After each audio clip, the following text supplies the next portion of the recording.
Hi, everybody. Thank you so much for tuning in today. If you can hear me loud and clear, please let me know in the comment section below. Everybody can hear me. Thank you so much for tuning in and being with us today.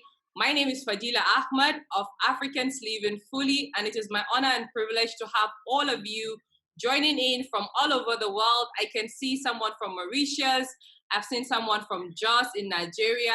I've seen someone from New Jersey, in Ghana, South Africa, etc. Thank you so much for tuning in today.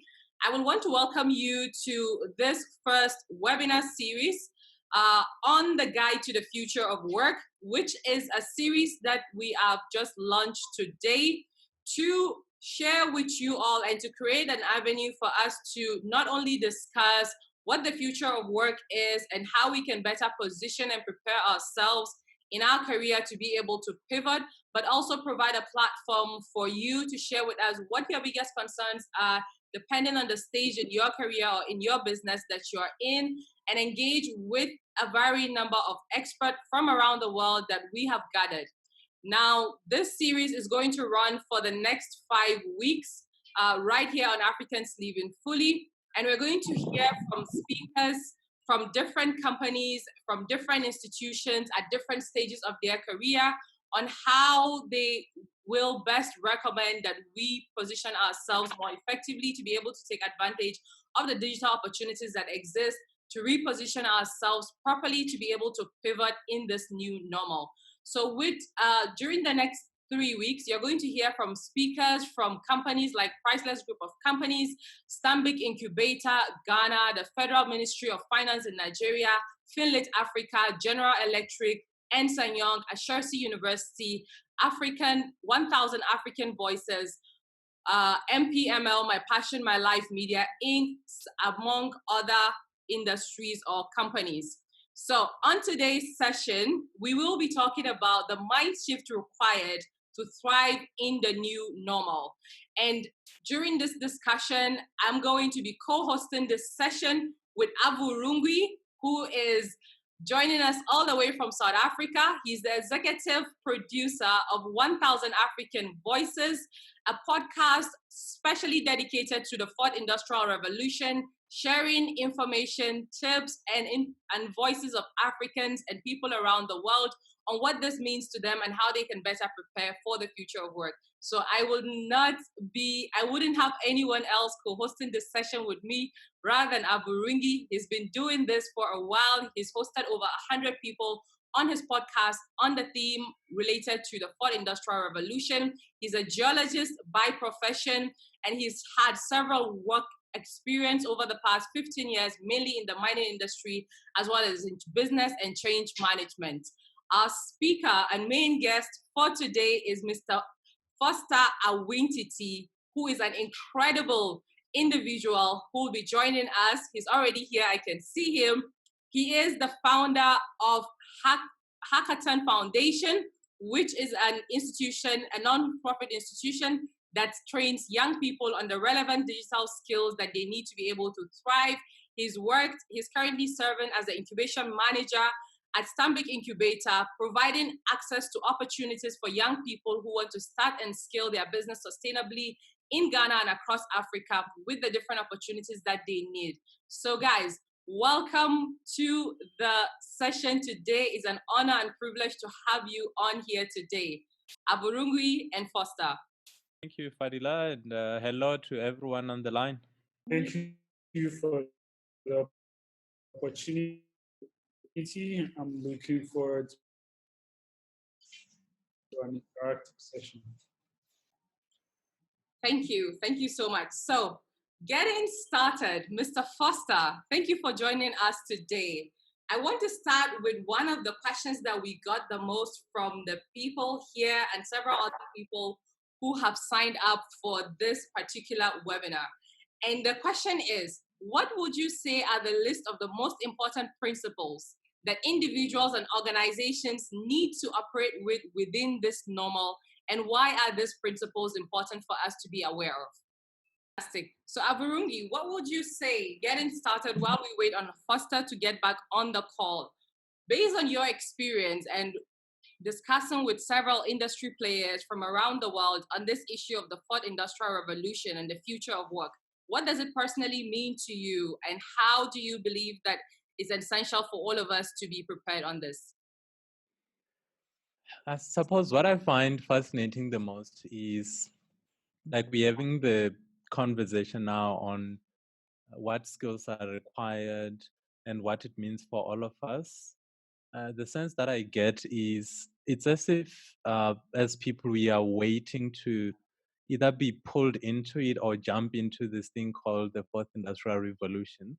I think those that have taken advantage of what's happening now is people who fully understand that where we are is purely where 2020 is, and it's not something that's going to go away. You get people who push back and say all this artificial intelligence, the use of robotics, chatbots, etc., is going to take away the jobs that we need. But at the end of the day, there isn't anything we can do to stop the evolution of our nature. So you've got people everywhere coming up with tech innovations every single day.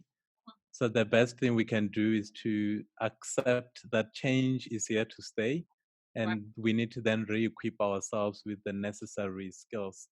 Otherwise, we all run the risk of getting left behind. It's not going to go away. So the sooner we understand that, for me, the better. So I think that's really my sense when I observe.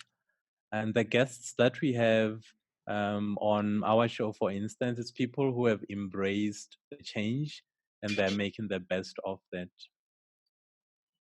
This is a very interesting perspective, because I hear a lot of people say we are waiting to go back to normal.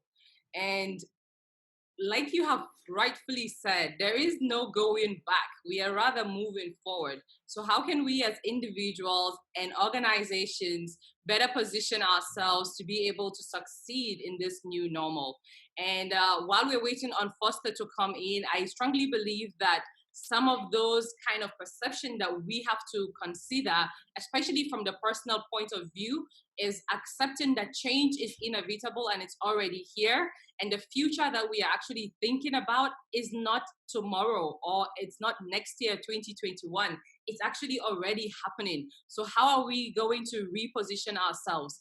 And with the ability of us accepting that change is already here and being open to upskilling, reskilling, repositioning, just like everybody who is on this call, you're on this call because you recognize the need to think differently. You recognize the need to have a mind shift. And more importantly, also after the mind shift, to be able to take charge of creating what your reality looks like in this new normal. I believe that that is really important for everyone getting started with this conversation. So Foster says he's back online, and he's gonna be joining us shortly. Can you hear us now? Yes, I can hear you. Can you hear me now? Fantastic. We can hear you loud and clear. Great. Apologies. I think my network disconnected for a bit. No worries at all. We're happy to have you back. So the first question is, what would you say are the list of the most important principles that individuals and organizations need to operate with within this new normal? And why are those principles important? So like the theme for today's conversation rightly is positioned, the mindset shift is critical to the new normal we are building. And for every new change, it starts with preparing the mind psychologically to accept the change in direction that is going to happen. Yesterday on the Instagram live session, I talked about the inertia, the force of inertia, or the theory of inertia, and how it applies to the concept of change, and how preparing for change management within organizations and for individuals is very, very critical. The mind automatically moves in a particular direction when it gets adapted to something new and becomes used to it. Now, for you to introduce something different from what it is used to, it has to, first of all, it will build resistance because it is something, it's like you introduce a foreigner amongst a crowd of people who are familiar with each other. Everybody is able to point out that this person is a foreigner. And the attitude towards that person may not be 100% warm or welcoming until they get to know who the stranger is. That's the same way introducing change to people, and that's the same way people's bodies react to change when you introduce something new to them. So the most important principle to being able to operate within this new normal is having that mindset shift and psychologically preparing yourself for what is going to happen. And this usually happens in a very gradual process. So we need to understand as organizations and as individuals that it doesn't happen in one day. Growth doesn't happen over within a split second. It takes time for you to adjust, and in the course of adjusting, you start to adopt unique ways of doing the same thing from other people based on your human anatomy and how you react to things. So for somebody who is a very structured person and time conscious, the person would now have to sit, reposition their plan, their objectives, reposition their calendar to be able to accommodate what the new way of working is. For example, today we work almost 12 hours a day because nobody respects time, considering the fact that we are all working from home and we are comfortable. So when you get behind your PC, you're not thinking about travel time to work, travel time for meetings. All you are doing is sitting right behind your PC and just changing from one agenda to the other as the day goes by without and losing track of time. Before you have to wake up, prepare, sit in traffic, get to work, settle in, have meetings, or catch up with your team. Now respond to your emails, check your calendar, start your day, and then you are looking forward to 5 p.m. to close from work, sit in traffic, get back home, shower, eat, sleep. So that is how we were initially programmed. Now you wake up straight to your desk. You can even be working while you're in your kitchen making breakfast by being on a call and nobody sees all of that. You don't have to think about what dress to wear.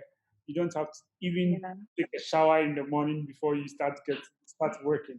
So you can imagine how significant the change is for the individuals within these organizations. Right. And this has an adverse effect on the culture of the organization, the processes of the organization, um, and all the other facets that contribute to the complete operations within the business.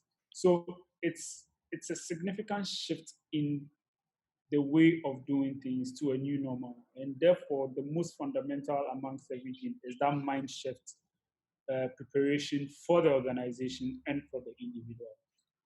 Thank you. I must add also, I firmly believe that the new normal that we currently are operating in and will continue to do will require individuals to be lifelong learners. It will require us to be more proactive than we used to be because now we have more personal responsibility in creating the kind of experience we want to be, whether it is in terms of our work experience or our personal life or personal development experience. If we are having a higher level of flexibility and freedom, it also comes with a higher level of accountability to one and creating and operating from that mind frame that you are responsible for the experiences that you have, whether it's in the workplace or in any other place. Another thing that I'd like to also add to that is I feel like it's important for individuals, whether you're a career professional or you're a business owner, to now look at yourself from a global perspective.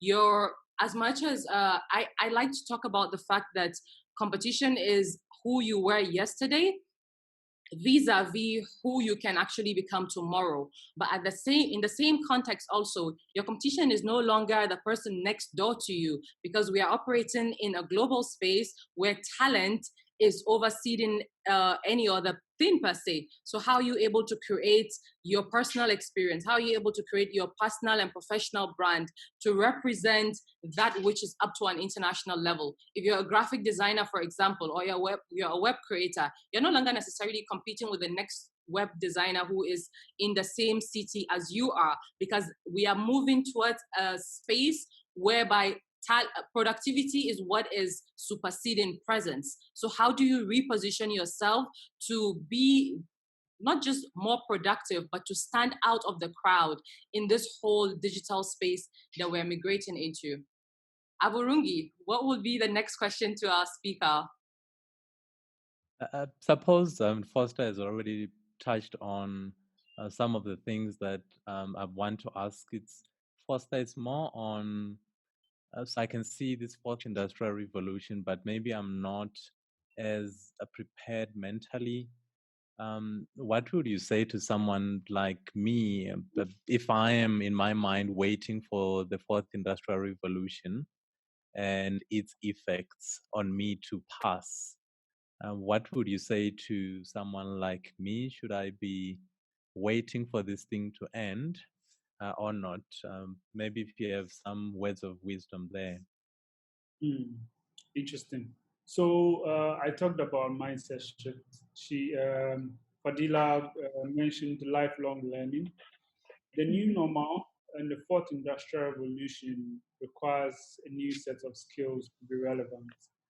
Over 50% of jobs are going to be automated. And that leaves 50% of people who are not repurposed and relevant to become redundant in any organization. Right. Now, for every one of us to become part of that almost 50% relevant people within the organization, would need to start to repurpose and learn new skill sets. That would and some of the top skill sets that are in demand today, according to the World Economic Forum's Future of Work report, includes being persuasive, having strong negotiation skills, being creative, being agile. Uh, and these are soft skills that require less of a specialization in terms of I am a data scientist, right, or I am an artificial intelligence professional. right. However, these skill sets, these soft skill sets, are what makes it easy for you to adapt to new learnings, new subject matters, new technologies that will be introduced in the organization, new cultures, because the learning curve is going to be steeper and steeper as we have to compete with robots. Considering the fact that these people, the robots, are going to become our co-workers. So we call them the bot co-workers. And we would have to learn to coexist and co-work with these robots. That would mean we have to be as adaptable and quick to learning as these robots would be doing. A robot may be able to complete 1,000 computations in a second. The human doesn't have the capability to do that. However, we have the opportunity to be more critical in our thinking and creative in our approaches to getting work done. And this is what would make robots redundant in those specific areas and require human beings to co-work with them and complement those shortfalls of robots. And this leaves us to having the opportunity to become the teachers of the robots.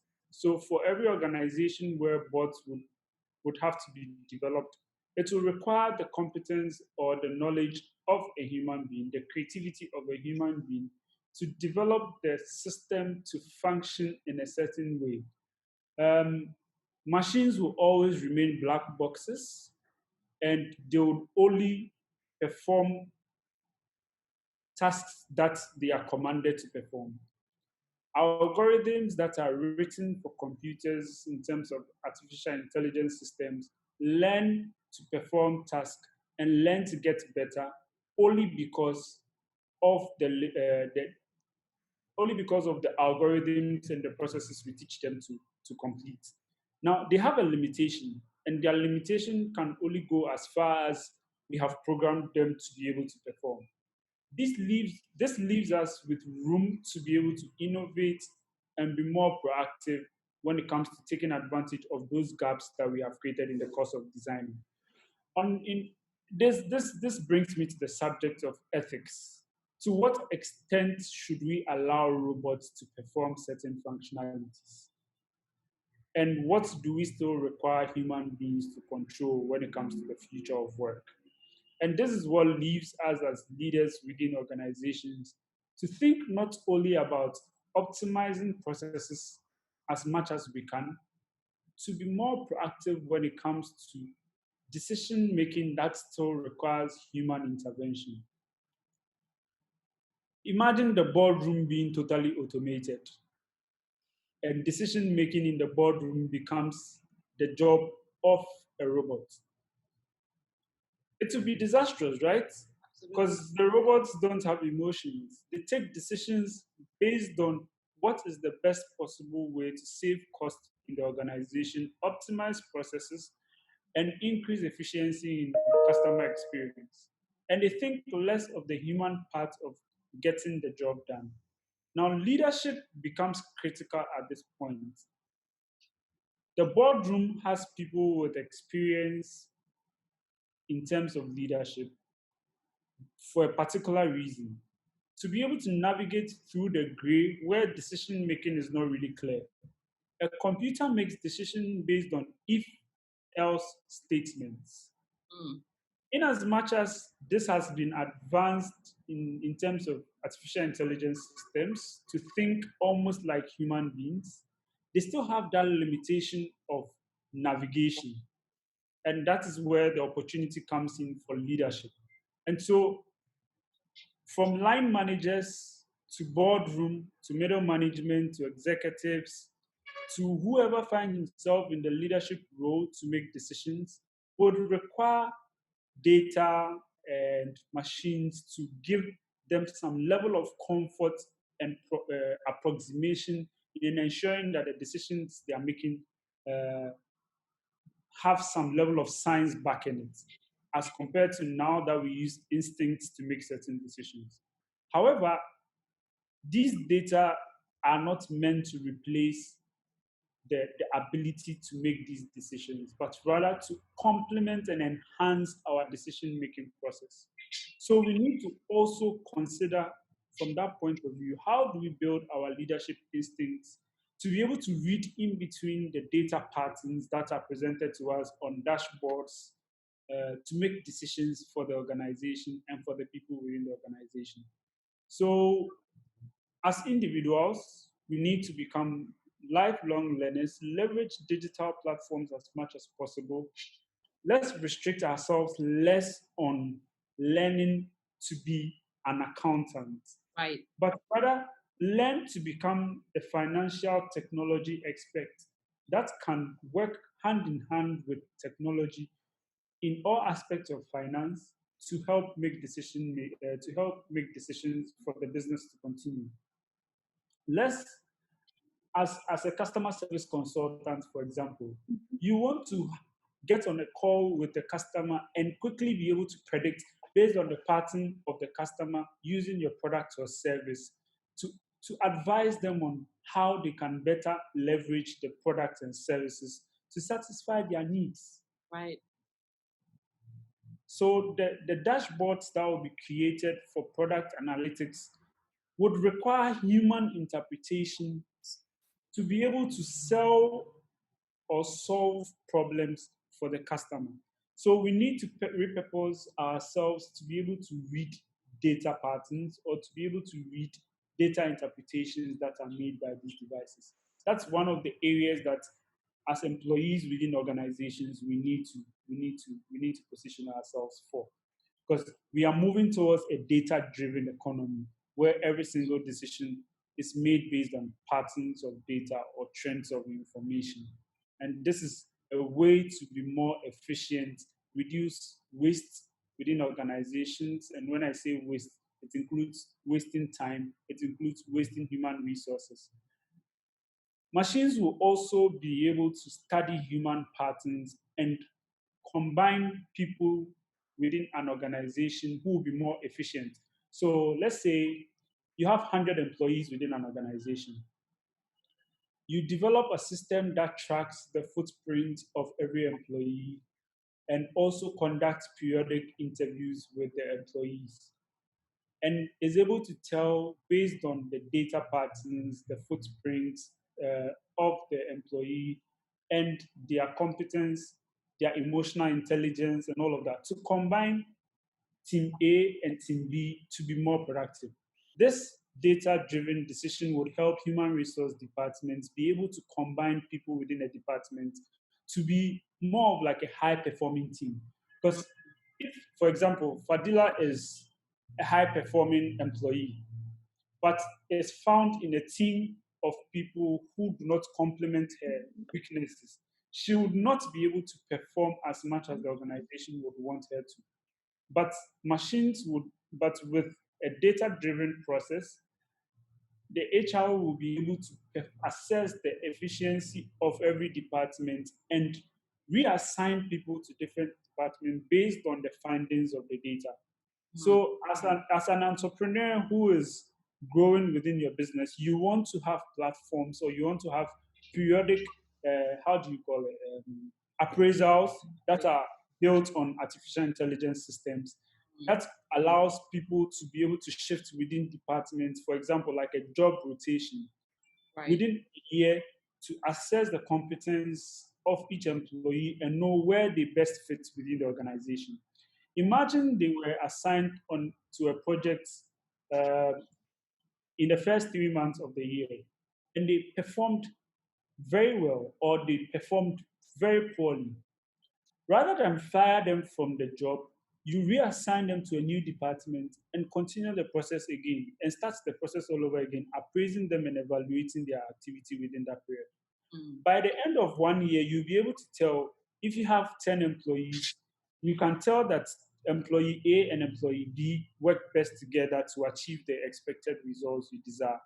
Therefore, you will not lose talents that you think are not relevant or suited for your organization because everybody is designed to perform specific functions and not everything. And so this is where the future of work is headed towards. And it is up to us to determine how we take advantage of it. And we as employees to also learn to become generalists and less of specialists. So that as the organization evolve or as we find ourselves in job rotation programs, we can maximize the opportunity to exhibit how well we fit in the organization and relevant enough to not be redundant when the time comes to cut off human overhead costs just so we can make more profits. Wow, that has been very profound. So, in the nutshell, from the individual point of view or from the individual perspective, people should look at ways or do a personal assessment from the current job role that you are performing or industry that you are studying to become a specialist in. What are the relevant skills and the characteristics that will continue to be in demand into the future, and begin to position yourself to acquire those skills and to adapt to the changes that occur? Because you don't want a situation whereby you go study or specialize in one area and in 5 years from now you no longer have a job because your skill is not relevant. And then from the organizational point of view, he also mentioned that data organizations are data driven, and we need to be able to, as entrepreneurs and big corporations as well, look for ways in which we can be able to utilize artificial intelligence and other systems that are currently coming up to provide the solutions that we need in our business to ensure that optimization of human resources and even business processes is achieved and value is driven from the human perspective. This is very profound. So my next question will be to you, Foster. We already started having some questions on the chat box. From a personal development perspective, for career professionals and business owners and entrepreneurs, what type of learning and mind shift is required for them to be able to thrive?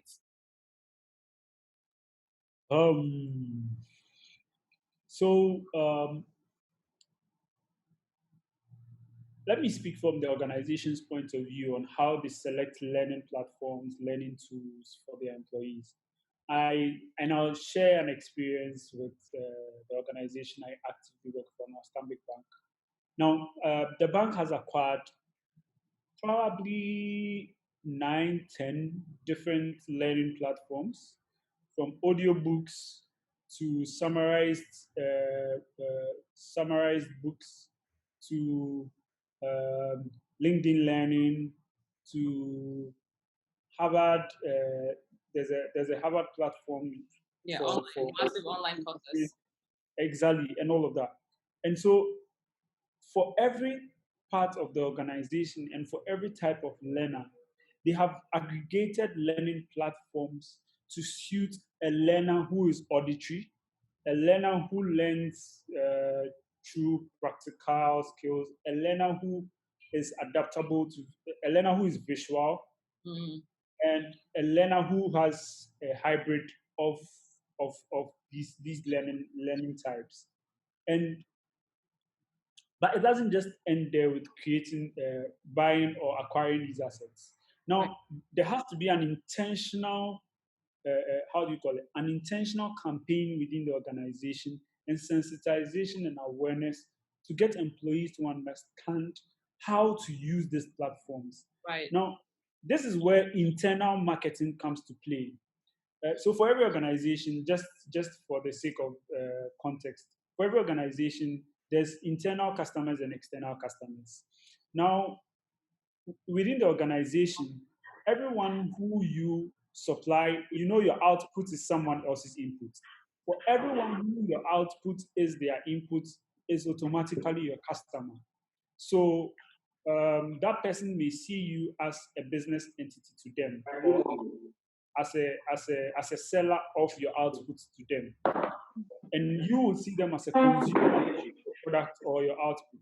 And so, from that point of view, now the human capital department or human resource department becomes that seller of building the capability of employees. And so, their output, which is developing organizational culture, developing awareness programs, acquiring learning platforms for their employees, would need to find a way to market these services to appeal to the needs or the context for which each employee is working. Now, I'll take an example of what we do at Hakla Foundation, where I serve as the leader of the nonprofit organization.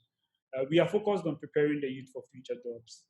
We scale mass open education for IBM, for Oracle, for Google, and a couple of other organizations. Now, how do we do this differently? They've created learning materials and dumped them on a website and assume that everyone who comes on the platform should be able to navigate their way through learning.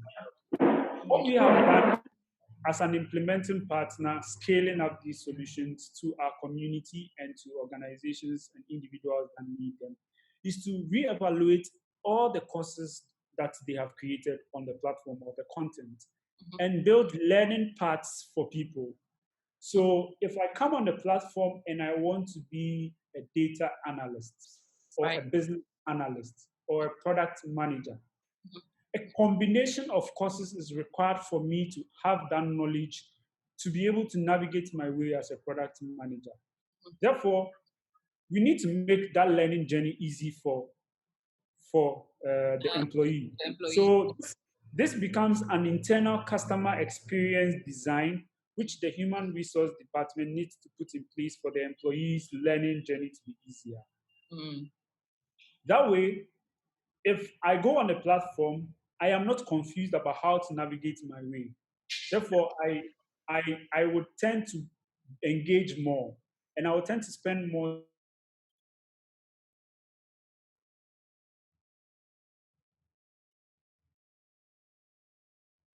time on the platform. So engagement, when this comes to bear, when you are choosing the right platform for you to build the capability of your employees, are we on the same page? Right.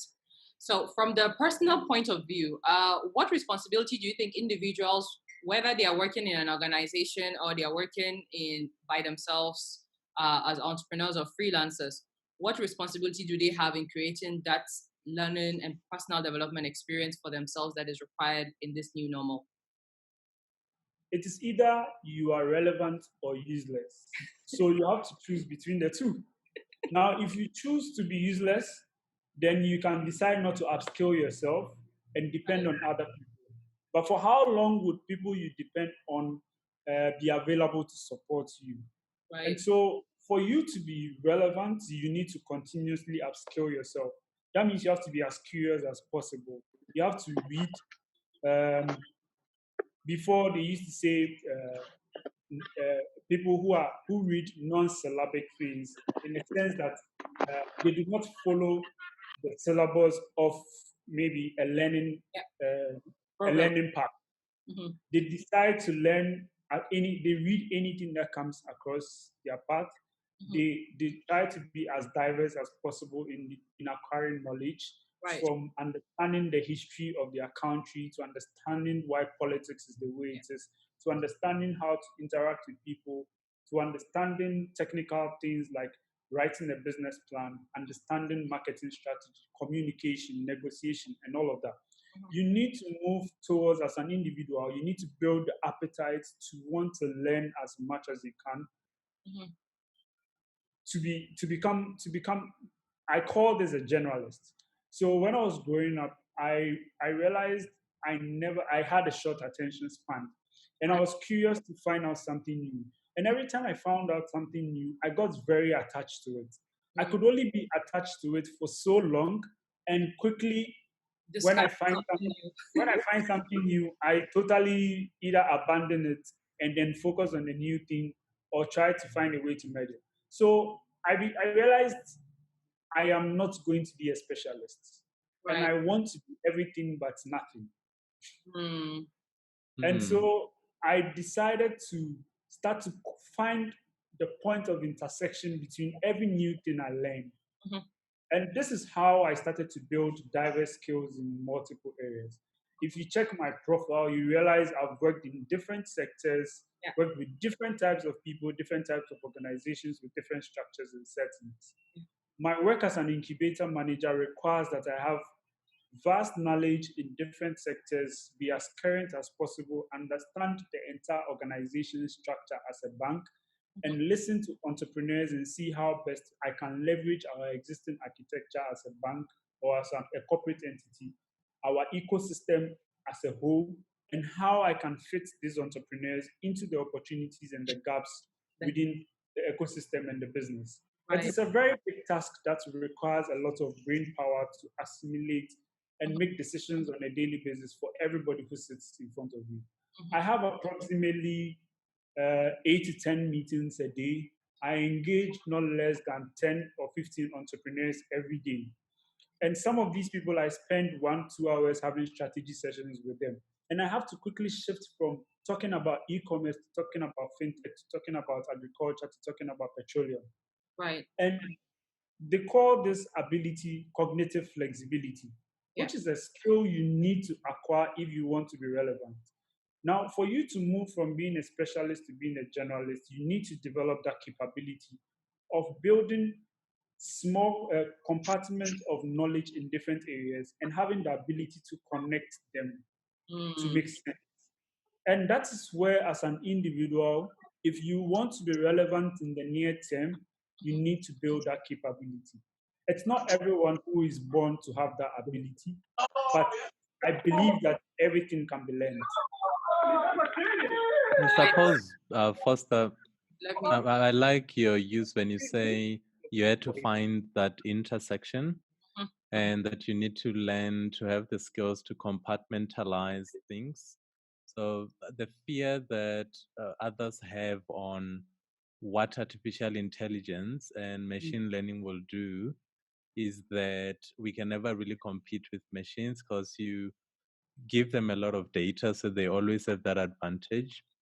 So if we are going to remain relevant, I think what you've touched on is really key for us to use our cognitive abilities as humans to see how we can make the best possible decision. But I'm wondering, Foster, from what you have seen as people are trying to adjust to the new world, what would you say have been some of the mistakes that you've seen either individuals making or even organizations making as we now try to traverse this fourth industrial revolution? So you can choose to jump along and shift as the wind shifts, or build depth and deep roots so that when the storm comes, you are grounded enough to be able to withstand any condition. Now, the greatest people are people who actually build these deep roots wherever they find themselves. So, if you want to be known for leadership, leaders are mostly people who tend to be generalists. The greatest of leaders have the ability to shift between subjects and make sense out of it at any point in time, be able to lead people towards that direction. Now, we have to build that ability as individuals to be able to shift, but make sure that our roots are deep enough in any of the subject areas that we build capability in. So, organizations, so if you read, there's a book called Built to Last.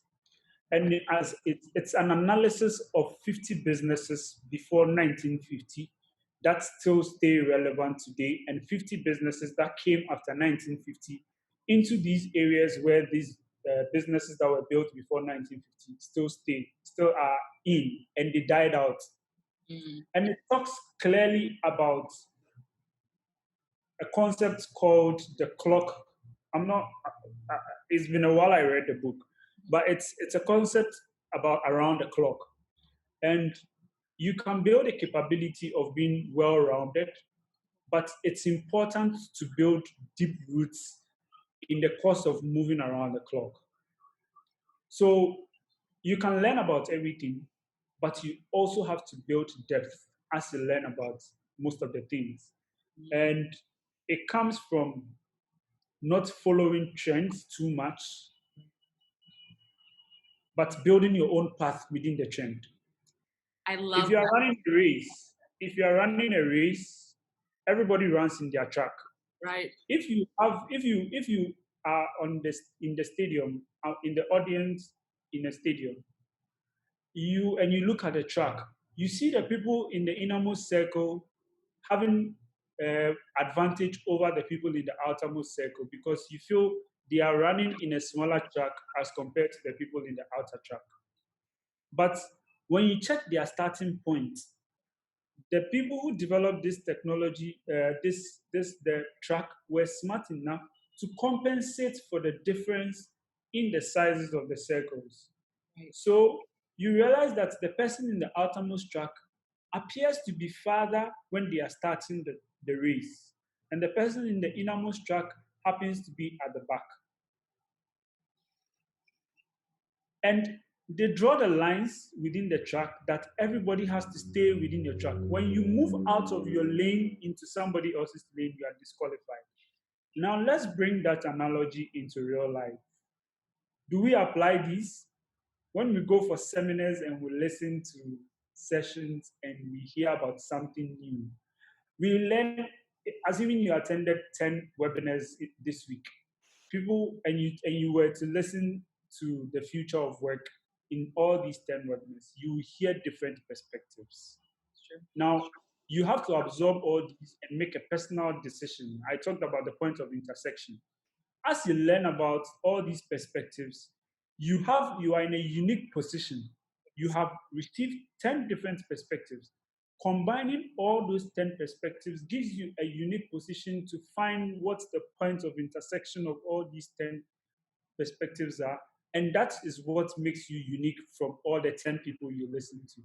So if you find yourself in the next webinar, which is the 11th webinar, and you are the person going to facilitate that webinar, everyone will see you to be the wisest amongst all the previous 10 they listened to. Why? Because you listen to everybody's point of view, and you got a better perspective or positioning about the subject. It is the same principle you apply when you have board meetings or you sit in meetings. Always try to be the last to talk. The greatest leaders in every conversation or negotiation or dialogue are always the last to speak. And they do so because they want to listen to the point of view of everyone around the table and then consolidate and see what exactly is the convergence amongst the point of views of all of them and what is my unique position about the subject. That is what differentiates you from everybody else. And so, if you want to be relevant in the next decade, you have to develop that tact and ability to be able to consolidate everything, find your unique positioning. That's what people end up calling competitive advantage. It is basically this. Among your peers, what makes you unique? Listen more, observe more, consider a lot, and then come to a point of positioning where you combine everybody's point of view and make yours out of theirs. Wow. I don't know if this answers your question clearly. This literally took us from Commander Adisa. We literally accelerated. We took up the flight. We were still in air, cloud 9, and then immediately it's like we're just moving to another level of the sky. Man, it's so coincidental, and I must bring you back. So this is a request in front of everybody. I'm bringing you back for the wrap-up session, because the wrap-up session, the theme is creating your unique path in the new normal. So after we have heard all of these perspectives, and it's just incredible that from this very beginning, you have brought that perspective. And I think it will also guide the people who are going to be with us throughout this 5 weeks webinar series. We just didn't want to bring in anybody to just come and talk to people, but to also from the perspective of those who are attending and those who are going to stay through this 5 weeks journey. It's taking you through these journeys. We have the general sessions, and then we have the industry specific sessions depending on which stage you are in your career. And we are bringing people from multiple backgrounds so you can be able to filter, so you can be able to really, at the end of this 5 weeks or 4.5 weeks, really narrow down and stay focused, define what part is it that you want to move forward, what skills you need to acquire, how do you need to navigate in that perspective, and how would you ultimately define what success means to you. So, man, I'm going to pass it on to Avurungwi to give you the next question. This is amazing. No, I couldn't agree with you more, Fadila. That was really fascinating to listen to. And yeah, hopefully everyone on the line shares that experience. So thank you, Foster, for taking us on a journey. And as someone who watches a lot of sport, I could relate to the analogy of track and field. The next question, Foster, is really on if you type the fourth industrial revolution on Google, I'm sure there are people who type it expecting a definition, but it's something that's quite elusive to define. So I wanted maybe to get your perspective on what it means for you. I mean, what is the fourth industrial revolution for you? What's your unique interpretation of that concept? Interesting. So the concept was coined by Professor Klaus Schwab, the chairman of the World Economic Forum. It's evolved from just being a conversation and a concept to people trying to dive deep into really what does this fourth industrial revolution means. And unfortunately, I didn't prepare to play a video. It is one of my very favorite videos. If you would permit me, I can quickly check it, find it, and play it to you. Yes. And it is very, very revealing. Let me try to make you a host.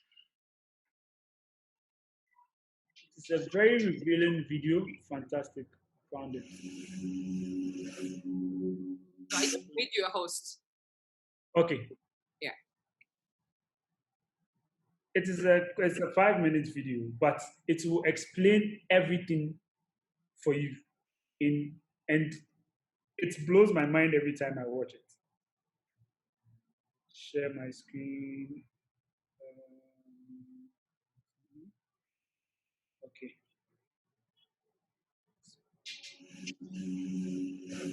Can you hear the sound? What can we do to protect ourselves from robot automation? The CEO explained that machines will replace traditional labor. This is all about artificial intelligence and how much faster it can process. Human labor is never going to be cheaper as we get more advanced. So we're just going to have to adjust to that and deal with the results. For 3.3 million years, humans have developed technologies to make our lives easier.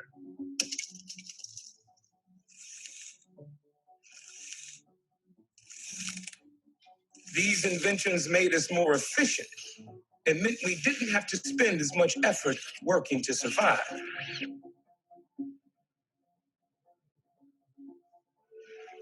But each new development came at a cost. When bronze tools were invented, all the guys who made stone tools were driven out of work. And when iron tools came along, all of the bronze workers lost their jobs. When the Industrial Revolution hit, it wiped out the livelihoods of millions of cobblers and weavers who had to adapt or get left behind. And this process continues today. Only now it's happening faster, much, much faster.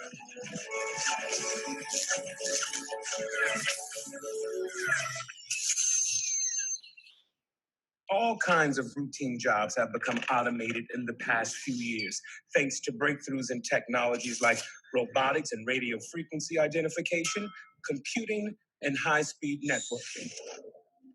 And at the same time, another powerful force, globalization, is making it easier for companies to move jobs overseas where wages are lower and regulations are less stringent.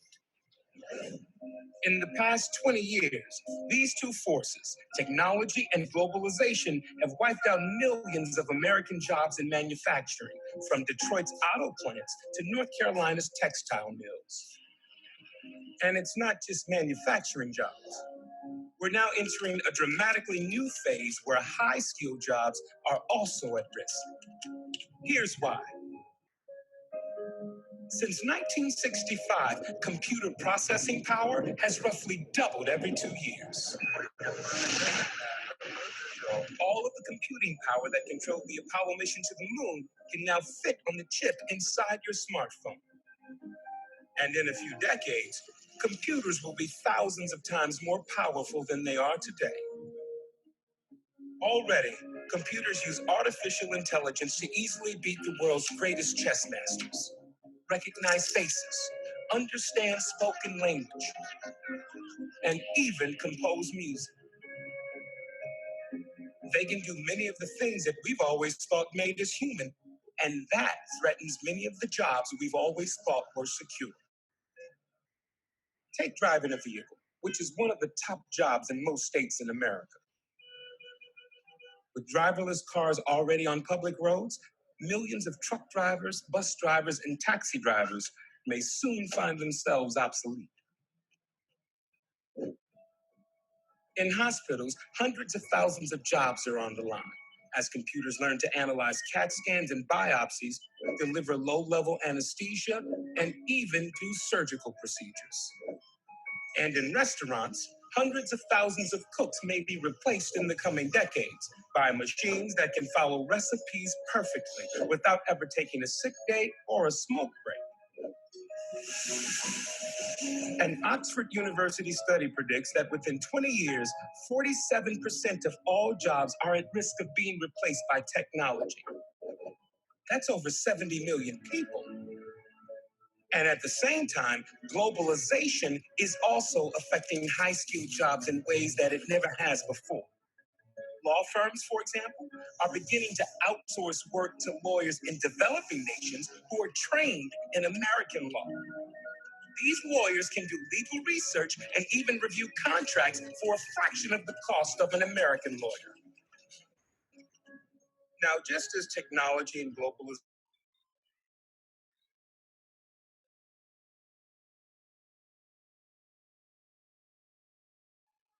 We lost the sound.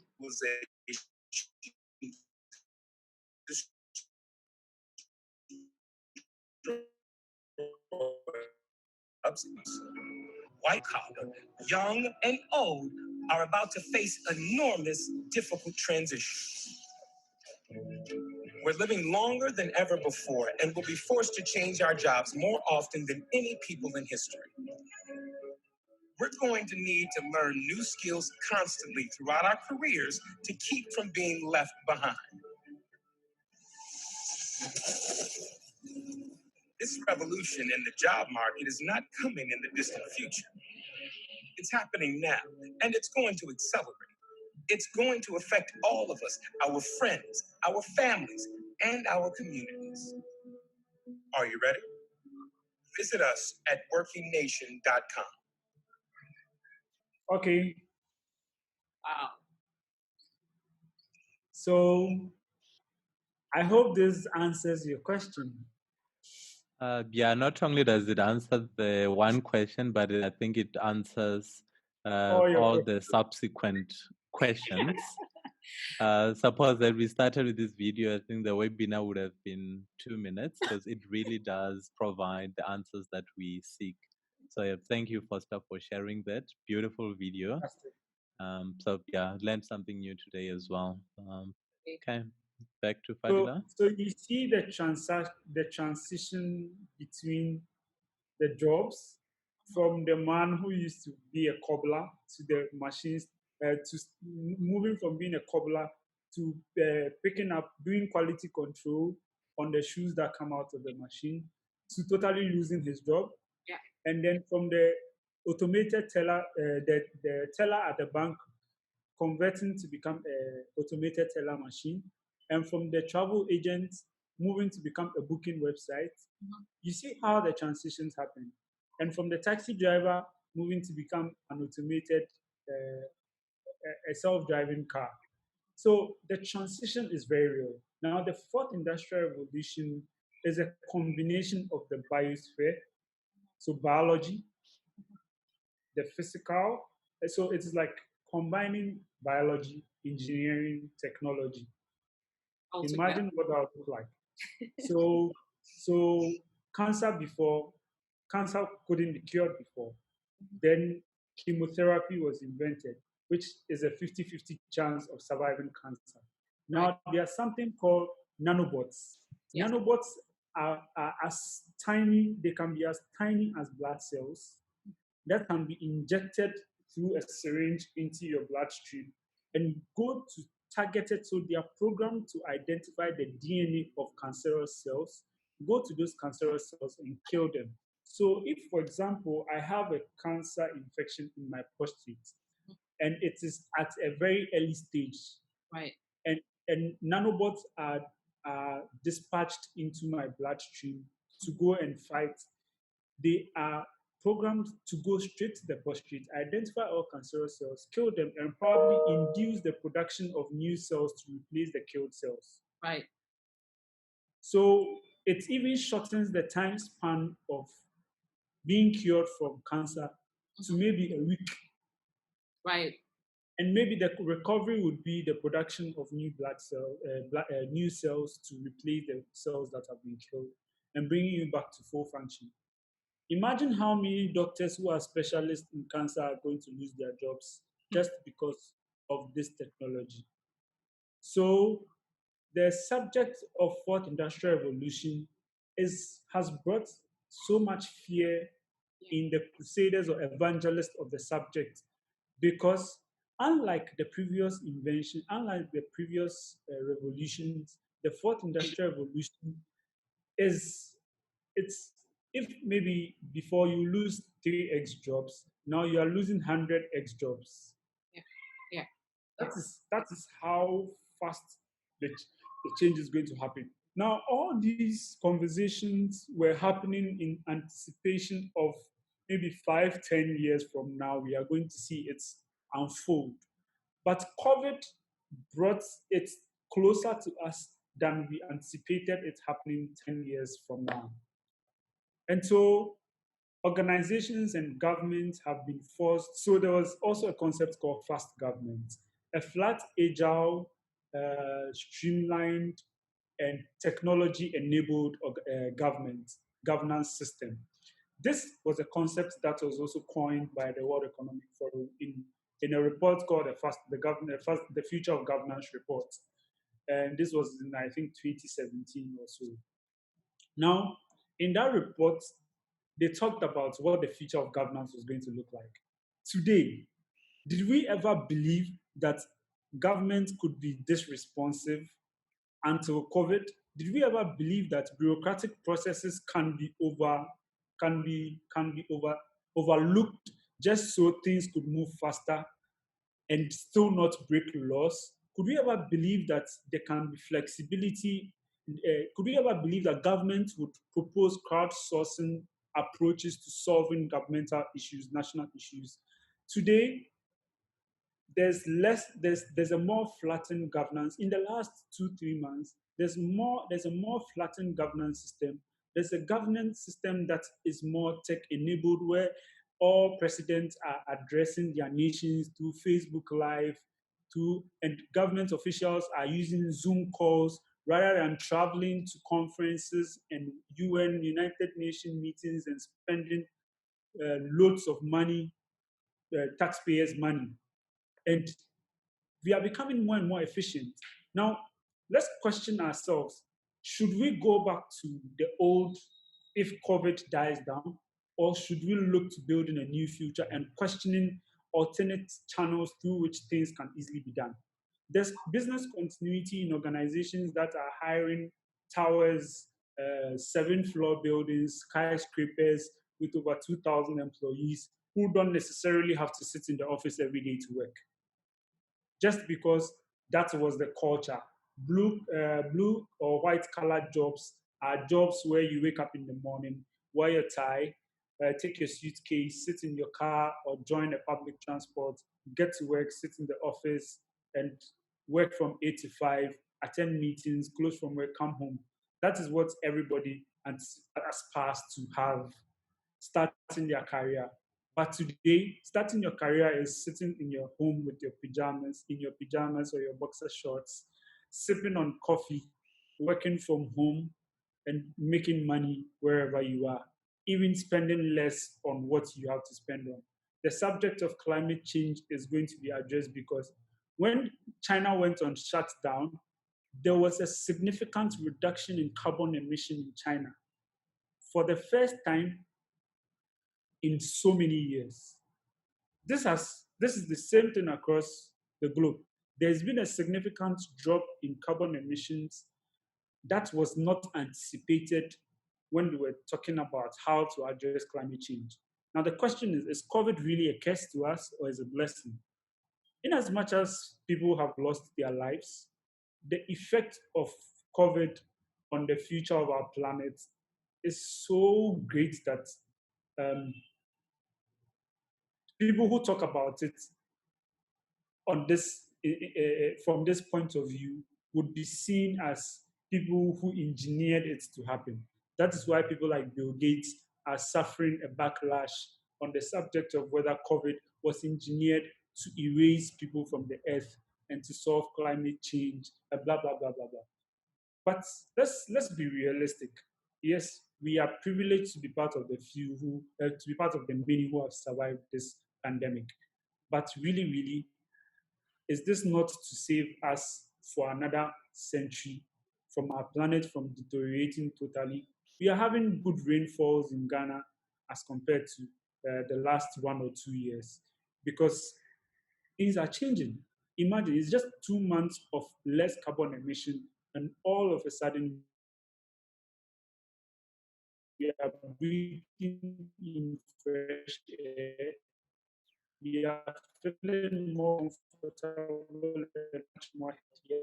And the ripple, I believe the fourth industrial revolution is here now. We are already living it. It is no more a concept. It's a reality. The future of work is no more a reality and what it means to be a freelancer. We are now starting to understand what it means to be in a gig economy, where you can now work 2 hours a day proactively on your 8 to 5 job and still make time to run your business as an entrepreneur or take side gigs as a freelancer or as a consultant. and still be able to balance your time effectively. Because let's say meetings that do not necessarily require you to have those meetings, you can actually send 2 or 3 emails and make it. Spend 2 hours in chat work. When you do those hours, you have their productive hours, their peak hours in terms of their brain productivity early in the mornings. And these are the times we have to commute to work.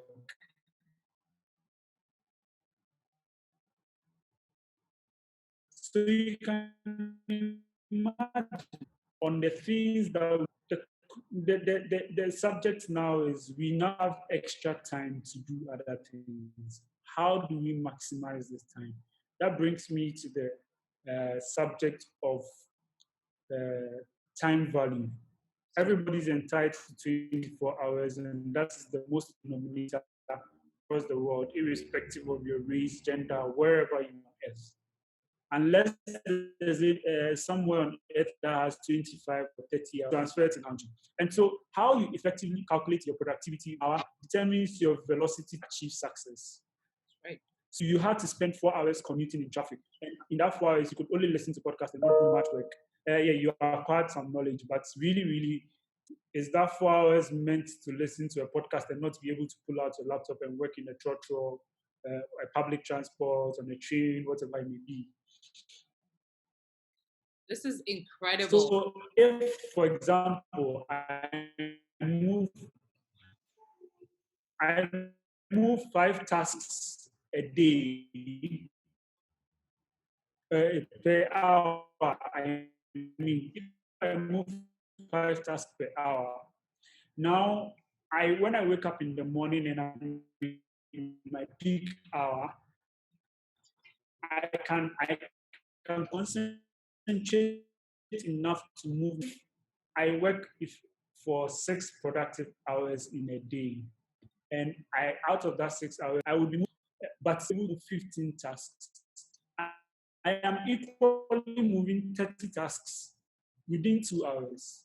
That gives me 22 hours out of my day to either sleep, read a new book, learn a new skill, engage, and all of that. So how do we effectively manage our most common denominator to be competitive and to be more productive and to be more unique amongst our peers?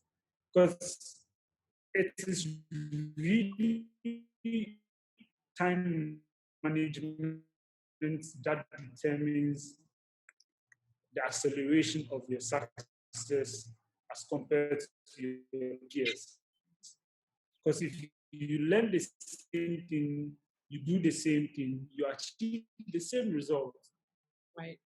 You can't, Albert Einstein says you can't apply the same process over and over again and expect a different result. It is called insanity. To find a way to hack how your normal is look like and how you can spend 2-hour nap in the and feels like I'm starting my day again, and I have another 2 productive hours, which makes my mind feel like it's like at its peak. So if I have 2-hour naps in between the day, I can actually work for 12 hours effectively and have 2-hour breaks in between. And have 2-hour breaks or 1 hour break in between each, and still achieve living the opportunity to work 3 hours, maybe 3 effective days a week, and spend 2 days taking an online course. This is the time we have to start taking MBA programs online when we didn't have the time to take it. If you had on your bucket list to read 100 books a year, this is the time to start ticking those boxes. If you wanted to start a blog, this is the time to tick that box. This is the time for us to become generalists, because you now have more time on your hand to start to learn and master new fields, which your initial work schedule didn't permit you to have before you ask me. Right. This is incredible. Like, I'm in awe because most of the questions that we had as follow-up questions, you have literally answered. You've highlighted the reality that we exist in remote work becoming our new normal. You've highlighted the fact that the ability of one to manage their time effectively and to choose what area of priority they want to do. This is the time for us to be able to start harnessing the skills that we have, learning new skills, on and upskilling, realizing how effective and how diverse we can increase our income. Because I believe that one of the principles also of navigating this new normal is diversifying your source of income and diversifying your place of impact. These two are very important. So how are we considering the fact that we can do more than what we thought was possible? Is just incredible. So at this point in time, I will hand it over to the audience. I'll invite you all to send in your questions. We already have 2 questions so far. The first one was asking, from the African perspective, how would you say it's the best way for us to be able to leverage and take advantage of the growing population of young people to be able to take advantage of the growing population of young people in this new normal? And how can we better position ourselves? I think that question has actually been answered in terms of the question that has been asked by Akwesi. So let me just get through to the question. How easy is it for people to adapt to this new normal? I think, okay, so I'm gonna hand it over to you. Somebody asked, how is it easy for people to adapt to this new normal? But that question was asked about 30 minutes ago. Unless you have something more to add to it, I personally feel like you've answered it already.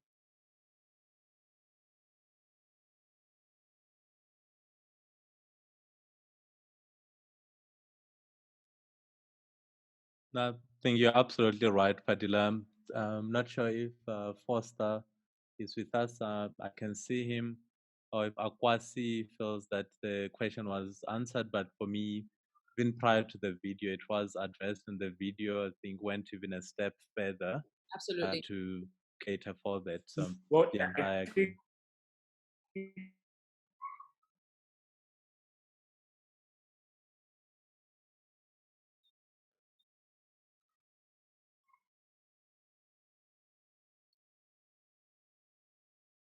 So we will be taking more questions, and myself and Aburingi will try to answer them while Foster reconnect and we wrap up this session. Let us know in the chat button below, what is one of the most important things that you have learned today, either in the chat section below or communicate to us using social media and tagging Africans Living Fully so we can see and hear the impact of this particular session. If you have any further questions on how you can be able to develop a better mindset in thriving in the new normal, please let us know in the section below so we can answer.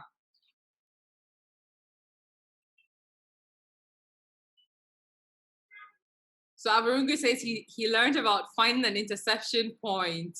Absolutely. It's really important, and I'm happy that he highlighted that aspect. Yeah, maybe, whilst you wait for questions, as a podcaster, there's something that Foster said earlier. The world has truly been flattened. Yeah. I'm sitting in Johannesburg, South Africa. Every week to produce content, we'll have an assistant sitting in Jamaica, we'll have a sound engineer sitting in Serbia, we'll have a social media marketer in Nairobi, Kenya. So the world is really as flat as it has ever been. And I think Foster did touch on really the impact of what we're seeing and the need for us to adapt or die, or in his words, to choose to be useless or to say, I'm going to contribute to this new normal. Absolutely. It's incredible. We have equal opportunities in creating the experience that we want in our life, in our businesses, and in our career. And it will be left, for me, one of the key things that I see from this session is really taking personal responsibility in creating the reality that you want for yourself and for your life. And we hope that this session has been helpful. So we are getting some feedback. I'm going to take some screenshots of this. Let me try to see if I can make myself a host again. For those of you who are looking for ways in which to better connect with the speakers, we have a slide on that. So I'm just going to try to reshare the screen and see if that is possible. So I learned really a lot about background of art and ways to do more in general. Fantastic. We've lost Foster. He's going to come back on. Let me see. Okay, so we are back. There you go. Oh, lovely. And maybe whilst you do that, there's Madeline who says, today's session opened my eyes to the concept of ethics of automation and becoming teachers of automated machines. I mean, the whole concept of the ethics of around the fourth industrial revolution is a big, big topic. So if you can find more books to read on just the concept of ethics alone, is a big, big topic. It's interesting that Madeline picked out that one. And it's incredible to also get the perspective on climate change. She was very appreciative of the fact that that was an impact that we didn't even know that this pandemic was going to bring. And it's just incredible for us to see as much as there is a lot of loss, there is a lot of new lessons that we can learn and continue to adapt to. So in the absence of any further questions, I would like to thank each and every one of you who has stayed through with us during this session. We started with about 16 people. No, 15, sorry, we started with about 12 people and we have 16 people stay through until the last 10 minutes. And I believe some of them just texted and said they lost their internet connection. I'm so happy that we got to get this experience and to get the perspective coming from Foster, who is at the forefront of change management and digital transformation, not only in Ghana, but across West Africa, providing opportunities for young people, businesses to be able to brew their ideas from ideas into action and to impact. And I'm so happy to have you as well, Aburungi, for being my co-host on this particular session. For all of you who have stayed through with us, if you would like to, we would love to hear your feedback. We have taken screenshots of some of them right here. Those who have not, feel free to tag us on social media. You can stay connected with our name, Africans Living Fully. It's the same name on all platforms. This particular session is brought to you in partnership with 1,000 African Voices, the podcast for the African people, representing and sharing inspiration and perspective on the fourth industrial revolution and the future of work.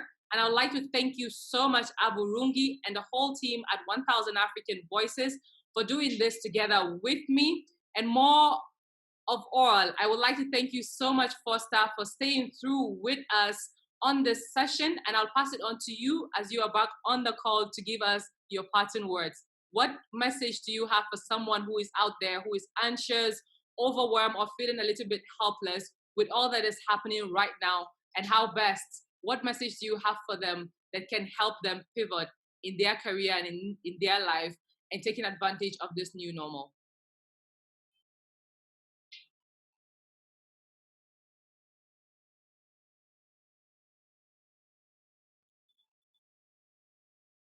Suppose, yeah, whilst we wait for Foster, I don't know if he's back, but in the end, they was really talking about how we can make the best use of this time that we are at home to learn a new skill, finally get to the target of reading as many books as one can.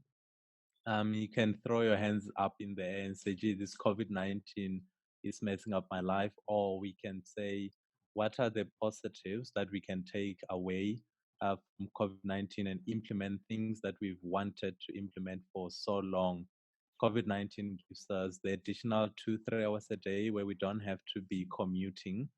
What can we do with that time? I mean, you can really take up a whole new course, spend 3 hours a day on it, and by the end of this COVID-19 pandemic, you come out with a new qualification. And the list of possibilities is absolutely endless.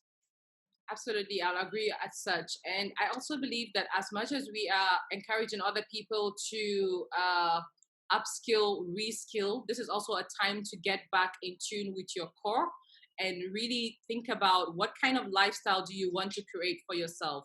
What does impactful or meaningful work means to you?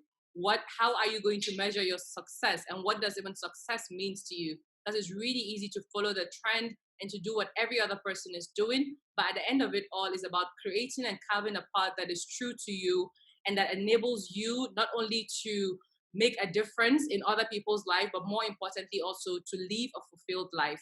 And right here on Africans Living Fully, our goal is to be able to empower you with the different skills, information, tools, and resources, and more important than anything else, bringing together the community and bringing together people from around the continent to share with you based on their experience in ways in which you can be able to learn and to carve a path that is right for you, being prepared for the future of work, being more intentional about the lifestyle that you want to design for yourself, and really having a meaningful and fulfilling work.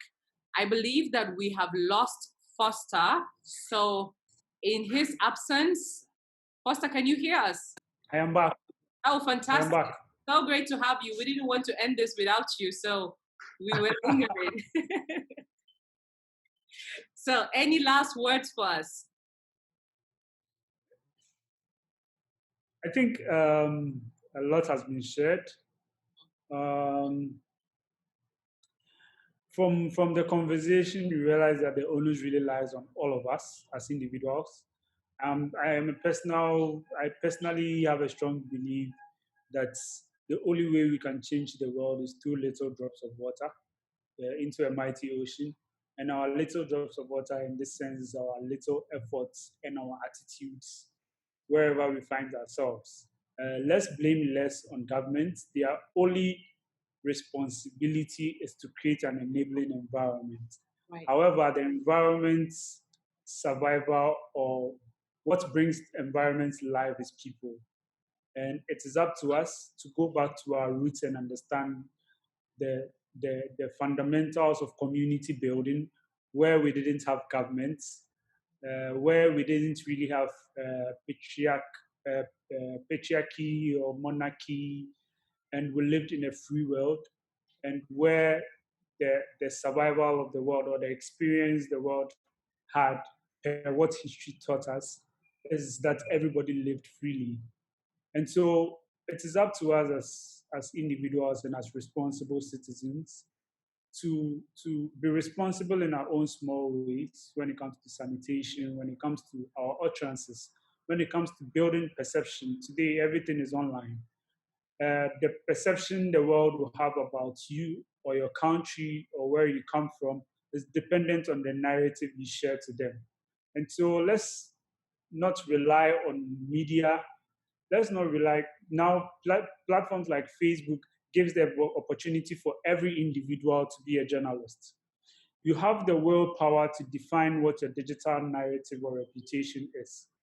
And so we have to take advantage of this platform and take advantage of digital platforms to drive that narrative as individuals and to also build that perception that we so desire everyone to perceive about us, about our community, and about our country, and also about our continent.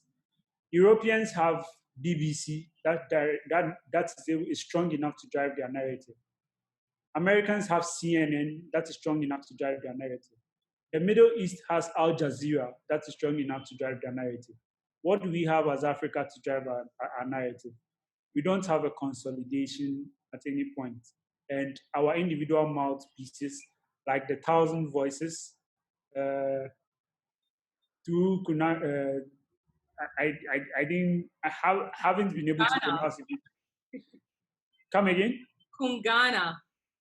Through Kungana. Yeah. Is one of the platforms which we need to take advantage of.